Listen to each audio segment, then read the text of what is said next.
Uncle 20 வருஷம் பார்த்து பார்த்து வளர்த்த உங்களுக்கே தெரியல தாலி கட்ட போற 5 நிமிஷத்துக்கு முன்னாடி உங்க பொண்ணு ஓடி போவாங்க. அப்ப எனக்கு எப்படி தெரியும் அங்கிள்? ஏதோ ஒரு இடத்துல ஏதோ ஒரு பொண்ணை பார்த்து நம்ம ஃபிளாட் ஆயிடுறோம் அங்கிள். அது முன்னாடி தெரிஞ்சுட்டு அந்த இடத்துக்கு அந்த டைமுக்கு நாம போவே மாட்டோம்.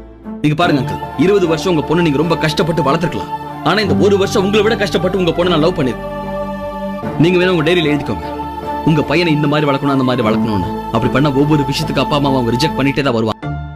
ஆனா எதெல்லாம் முக்கியமான விஷயம் படுதோ அதை மட்டும் கண்டிப்பா பேரண்ட்ஸ் கிட்ட தான் விடுவாங்க. ஆனா பொண்ணுங்கெல்லாம் அப்படி இல்ல அங்கிள். ஒண்ணுமே இல்லாத சின்ன சின்ன விஷயம் எல்லாம் பேரண்ட்ஸ் விடும்.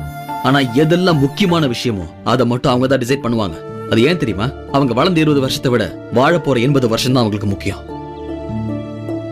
பெத்தவங்களை பொறுத்த வரைக்கும் பசங்க தான் சொத்து, பொண்ணுங்கன்னா அவங்களோட கௌரவம். அப்படி நினைக்கவே கூடாது. முதல்ல அவங்க உங்க பசங்கன்னு நினைங்க. இதுல காமெடி என்னன்னா, பெத்த பொண்ணுக்காக அப்பா ஸ்தானத்துல இருந்து நீங்க போராடுறீங்க, அதே பொண்ணுக்காக லவ் பண்ண ஸ்தானத்துல இருந்து நான் போராடிட்டு இருக்கேன். எல்லா காலத்திலயும் ஆண்கள் தான் பெண்களுக்காக போராடிக்கிட்டே இருக்கோம். அவங்க ஹாப்பியா தான் இருக்காங்க, நாம தான் அழுதுட்டு இருக்கோம். நமக்கு அந்த கம்யூனிட்டி ஃபீலிங்கே இல்ல.